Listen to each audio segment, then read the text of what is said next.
In most casual shooters, a lot of the gunfights you take are relatively 50-50 encounters, where either player could win based off of their aim and reaction time. In these games, we can often get bailed out by good aim and movement, but in Siege, this is not always the case. Your reaction and mechanics are important, but more often than not, gunfights in higher ranks are decided by positioning and preparation rather than pure aiming ability. Today, we're going to learn how to position ourselves to win more gunfights. To do this, we'll cover static positioning, dynamic positioning, and off angles. Real quick, please like and subscribe if you learned something, it really helps me out, and let's get into it. So, as I stated in the intro, 50-50 gunfights are pretty rare in Siege, and your position has a huge effect on who wins. The most basic type of positioning is static positioning. This is where you're staying relatively still in a gunfight, and this happens most often on defense when you're waiting for attackers to push. We can break this down into two parts: our character's physical location and our preparation for the gunfight. For physical positioning, here's a very simple question to explain the concept. Who is better set up for the gunfight here? Of course, we would say the person behind half wall, because they have cover and they can disengage from the gunfight more easily. This is the first thing you need to focus on. How much of your body are you exposing to the enemy? When the enemy peeks, they're looking for targets, and if we're out in the open, we're fully exposed, making it so that the enemy can recognize us quicker, and they don't need to be super accurate on such a large target. If we have cover, we're a much smaller target, making us harder to see and shoot. We need to be aware of our entire character model and make sure the enemy is seeing the least amount of it as possible. On horizontal lines of cover like half walls and stairs, we effectively only have our heads sticking out, allowing us to peek and shoot the enemy with as much cover as possible. This applies to a vertical line of cover as well. Don't hold corners like this. More than half of our operator is sticking out, so we might as well not be using cover at all. We want to lean in the direction of the peek, keeping most of our lower body behind the wall. Even while leaning, we can give ourselves the illusion of cover without actually being behind it. To make sure that we're fully behind cover, we should make the angle as tight as possible. Another thing to consider is how close we are to the cover. If you're too close, our whole screen can be blocked by the cover, but our arms stick out. Even if you back up a little bit, you can partially see around the corner, but you can still get shot before you see the enemy. Here we can see a top-down representation of this angle. If we are too close to the cover, we can't see the enemy, but they can see us sticking out, either killing us right then or giving our position away. This is because of the lines of sight that our characters have. Basically, whoever's further back from the cover is going to have the first spot on the other person. To mitigate this effect and even turn it into our favor, we want to stay farther away from the actual piece of cover. You can see that as we back off the angle, our vision extends down the hallway, giving us better visibility towards the enemy. Sometimes we can't go back farther than the enemy can, but any distance will counteract the effect. Now, these tips can be applied no matter the situation, but specifically on defense, we have time to prepare and create a larger advantage in static positions. The first way we can do this is by creating lines of sight holes. These just give you more options for cover and sight lines. You should use the basic rules we talked about at the start to play around these openings properly.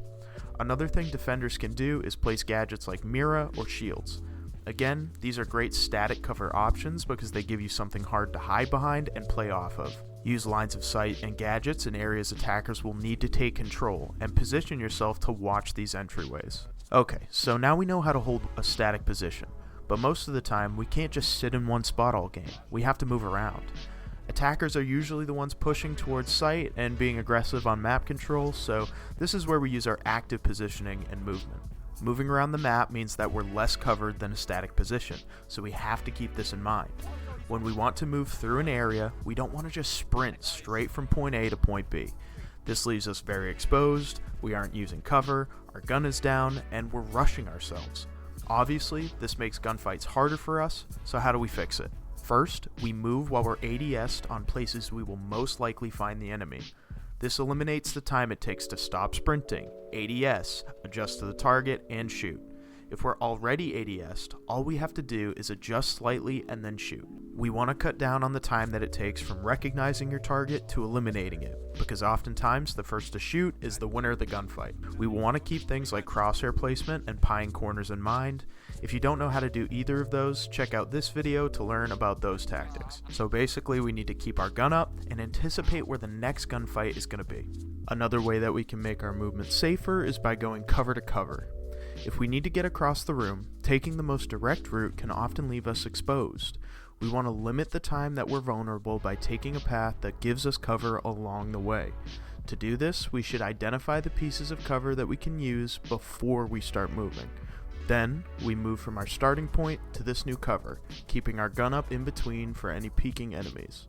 Once we're there, reevaluate again and see if you can get to your destination, or to another piece of cover. Sometimes there won't be cover between you and where you need to go, but we can still create an opportunity to move forward. Smokes are great for bridging the gap between hard cover, allowing you to move unseen. You can even smoke off the other team's angle to give yourself time to move. Same thing with flash grenades. If you're stuck from a certain angle, flash it, and this gives you an opportunity to move. Plenty of attackers have smokes, flashes, or stuns, so use your gadgets to create movement windows. Lastly, for dynamic positioning, we have crouching and leaning. A lot of people, especially on console, will lean or crouch spam if they get caught out with no cover. This initially seems like a good plan until you realize it's not year 3 anymore and these movements are really a lot slower than they feel. From the enemy's perspective, you're basically standing still wiggling. So how should we incorporate leaning and crouching into our movement to actually gain an advantage? For crouching, we can use this as a one-time disruption of the enemy's targeting.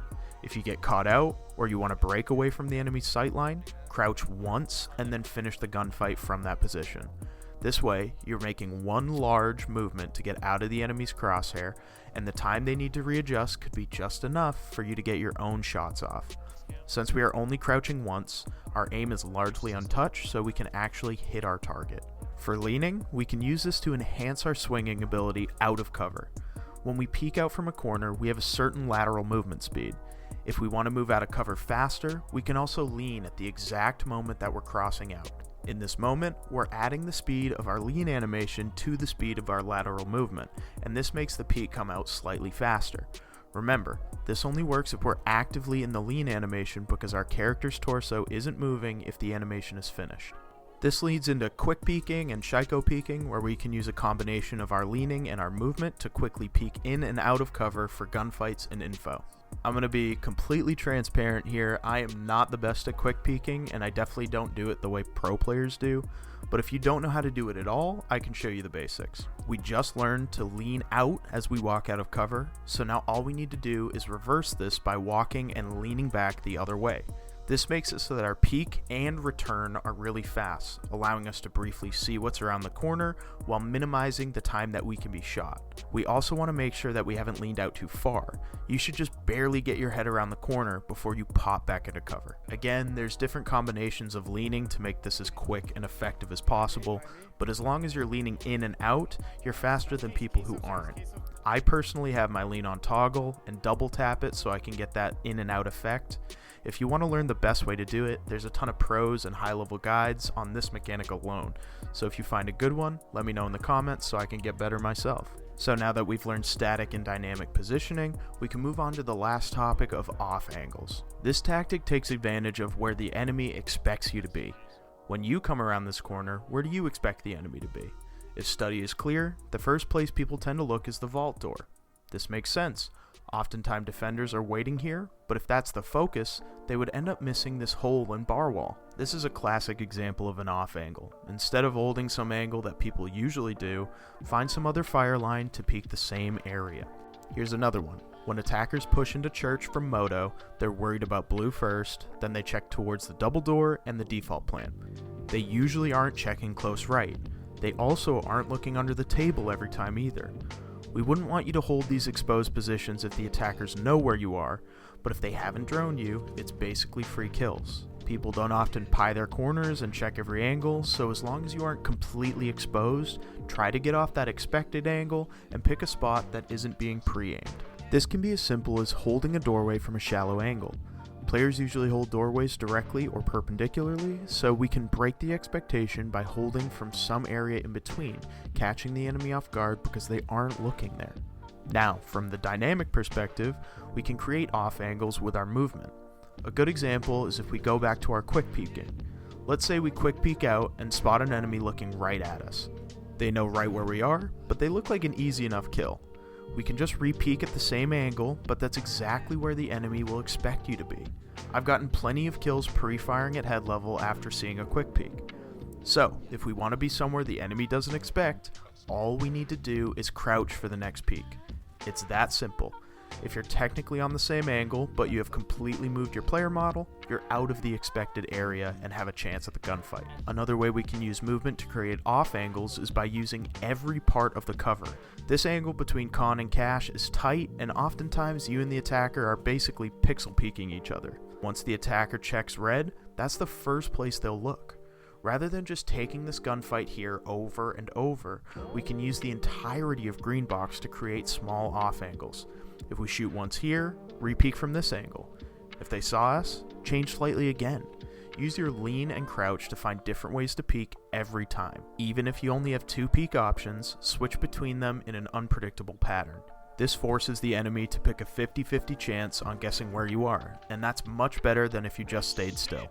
Okay guys, now we know how to hold static positions, we know how to move forward while keeping cover, and we can use unexpected off angles. These 3 types of positionings are going to keep you safer in gunfights and keep your opponent from frying you.